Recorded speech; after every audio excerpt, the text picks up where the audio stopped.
Alors, quel est le lien entre l'information en circulation et le prix des actifs dans les marchés financiers? Donc, est-ce que toute l'information est contenue dans les prix, oui ou non? Alors ça, c'est important parce que c'est source de beaucoup de confusion. Donc, l'information en général circule, n'est-ce pas? Si beaucoup de gens ne connaissent pas un élément d'information, ça ne veut pas dire que l'information n'existe pas. Ça veut dire que ces personnes-là ne font pas partie des cercles qui connaissent cette information-là. Mais si des initiés importants et surtout les grands gestionnaires de fonds qui sont proches des sources d'information ont accès à une information particulière qui leur permet d'anticiper une hausse ou une baisse de prix dans tel ou tel secteur ou pour telle ou telle entreprise, ils vont bouger. Alors là, vous allez me dire, ben oui, mais ça, c'est des délits de l'initié, c'est illégal, tout ça. Je suis d'accord en théorie, mais ça arrive constamment. Donc, les gens qui sont proches des sources d'information, c'est le pain et le beurre quasiment des marchés financiers finalement, c'est de jouer sur l'information disponible avant les autres, idéalement. Et ça, c'est ce qu'on appelle le smart money, évidemment. Donc, s'il y a des gestionnaires importants de fonds qui ont placé des fonds dans un pays qui jugent que ce pays-là va avoir un crash à cause d'inflation et de hausse de taux d'intérêt, ils vont tirer leurs billes, ils vont vendre leurs actifs et rapatrier leurs fonds chez eux, n'est-ce pas, avant que ça arrive. Donc, l'anticipation de cette chose-là va générer par les gros gestionnaires de fonds un retrait. Et donc, la chose qui était anticipée, peut-être correctement, en tout cas je l'espère, va arriver avant même qu'elle ait été anticipée. C'est-à-dire que le fait que assez de monde qui gère assez de fonds anticipe ces problèmes-là, ils vont tirer leurs fonds de ces pays-là, donc fuite de capitaux. Les actifs et la devise de tel pays vont devenir pas demandés.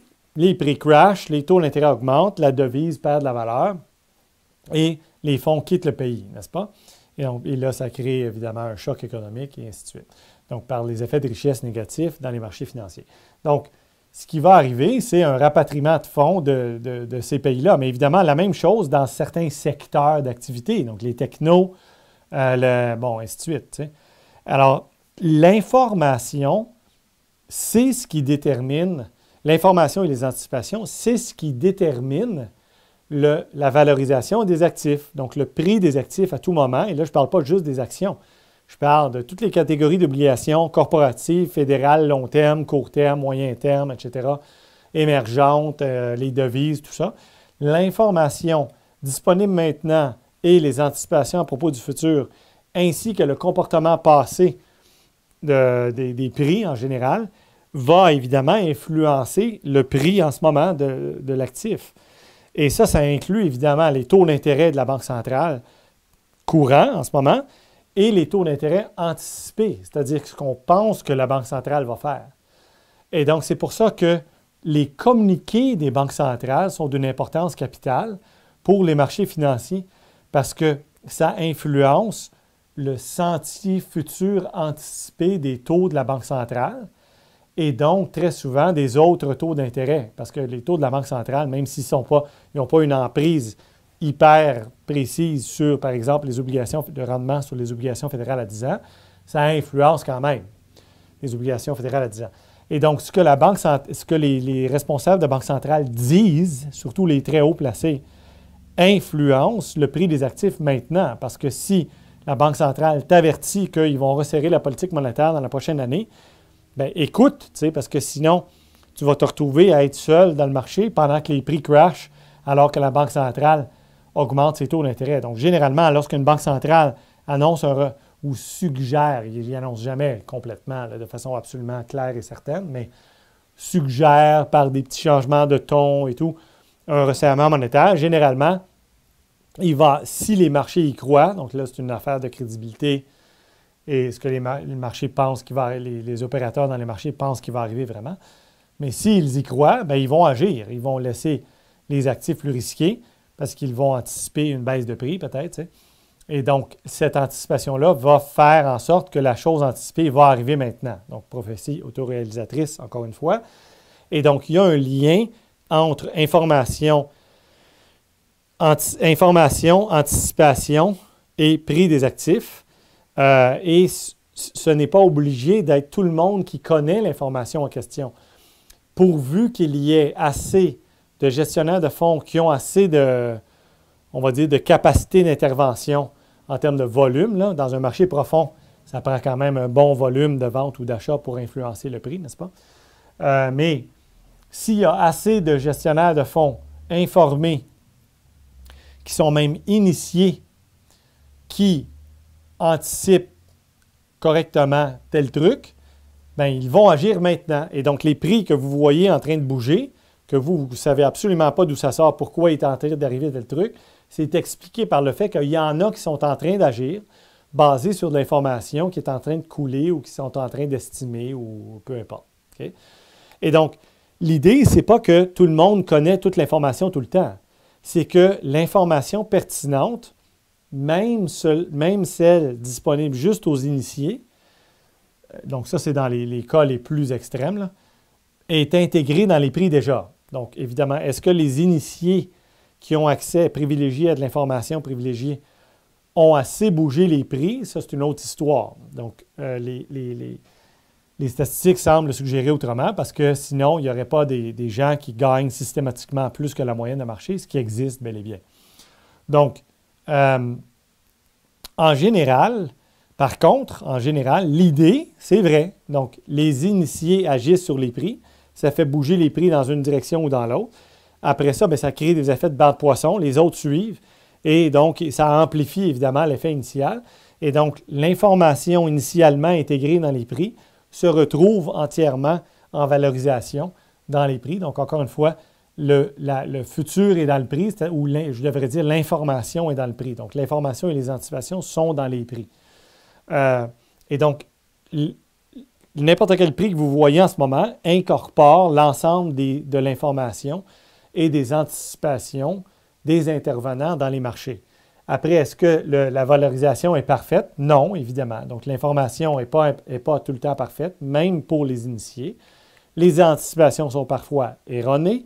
Et évidemment, et ça, c'est une autre catégorie, mais ça, c'est une autre affaire, il y a des imperfections de marché, hein, n'est-ce pas? Donc, des externalités, de la symétrie information, des marchés imparfaits, donc des monopoles, etc., qui fait que les prix, non seulement les biens et services réels et les salaires et ainsi de suite, mais aussi le prix des actifs financiers sont mal pricés. Il y a aussi de l'aléa moral, de la sélection adverse créée par toutes sortes de phénomènes qui peut évidemment biaiser les prix soit à la hausse ou à la baisse, et donc les rendements et les taux d'intérêt à la hausse ou à la baisse aussi. Okay? Donc voilà, alors il y a un lien indéniable entre le prix des actifs, les anticipations et l'information disponible. Et cette information disponible-là n'est pas obligée d'être disponible à tout le monde. Elle a juste à être disponible à assez de gens pour que les prix se mettent à bouger dans une direction et que les autres suivent. Et donc là, les mouvements de marché que vous voyez intègrent l'ensemble des anticipations, probablement des initiés, donc ce qu'on appelle parfois les smart money, le smart money, qui bougent avant les autres et donc qui évitent évidemment d'être pris dans un marché baissier en train de vendre dans un marché à prix qui a déjà baissé beaucoup. Ils vendent avant les autres et ils achètent avant les autres. Okay? Voilà, donc c'est à comprendre parce que les modèles économiques classiques, donc ISLM, offre et demande agrégée, AADD et plusieurs autres, là, le modèle Fleming et autres, ils suggèrent que les mouvements de marché arrivent pendant que tel truc arrive. Mettons, comme on le dit souvent, donc soit la Banque centrale se met à acheter des obligations, ça fait qu'il retire des obligations de circulation, baisse de l'offre, hausse des taux, hausse des prix, baisse des rendements, baisse des taux d'intérêt. Et oui, ça fait ça, effectivement, quand une banque centrale fait ça. Mais ce qui arrive aussi, c'est que les gens vont déjà l'avoir anticipé. Donc, ces mouvements-là vont déjà avoir largement, vont être déjà survenus, si on veut. Et donc, c'est pour ça que c'est compliqué de comprendre les marchés financiers parce que ça arrive avant même que la réalité arrive.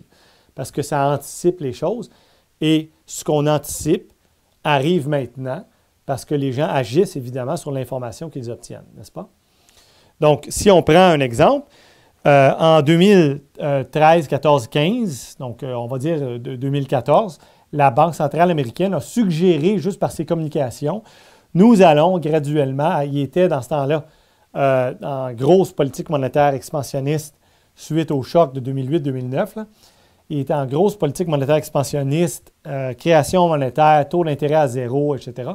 Et ils ont suggéré qu'ils allaient ralentir leur expansion monétaire, leur achat d'actifs dans les marchés, tout ça. Ils ont juste dit ça. Et juste le fait de le dire, sans même faire quoi que ce soit, juste de le dire, ça a changé les anticipations dans les marchés mondiaux. Les gens ont dit « Ah ah, puisqu'ils vont faire ça plus tard, le USD va s'apprécier plus tard. Et donc, moi qui ai placé des fonds, peu importe, mettons au Brésil, bien, ces fonds-là vont perdre la valeur parce que le réal brésilien ou le rouble russe et autres vont se déprécier dans le futur, n'est-ce pas? Parce que l'USD va s'apprécier. Et donc, je vais tirer mes fonds maintenant de ces pays-là. Et c'est exactement ça qui est arrivé, un gros renversement de carry sur USD mondial. Donc, les fonds qui s'étaient placés d'origine US vers le reste du monde, donc carry trade sur USD, se sont renversés et ça a créé des chocs monumentaux sur la Russie, la Chine, même l'ensemble de l'Amérique latine, finalement, et plusieurs autres pays, parce que le renversement de carry sur USD augmentait la demande pour du USD et des actifs américains et diminuait la demande pour les autres devises et les autres actifs financiers des autres pays. Et donc, ces autres pays-là ont connu des crashs de devises et des crashs de prix d'actifs, donc des hausses de taux d'intérêt et des récessions considérables dans certains cas, 2014, 15, 16, alors que les Américains, eux, étaient encore en expansion et ont subi évidemment ou fait l'expérience d'une appréciation de leur devise considérable suivant ces annonces-là. Après, la Banque centrale a effectivement, la Fed a effectivement, si on regarde le bilan de la Banque centrale américaine, donc arrêté d'augmenter l'achat d'actifs, mais juste arrêté. Et ça, c'est après l'avoir annoncé. Donc, les effets financiers s'étaient largement déjà fait sentir. T'sais. Et donc, c'est ça que je veux dire par les anticipations influencent maintenant les décisions financières et parfois même aussi les décisions économiques des entreprises d'investir ou pas, de faire une expansion ou pas, ainsi de suite. OK? Donc, voilà. Alors, toujours à ne pas perdre de vue que le futur est dans le prix et dans les décisions. OK?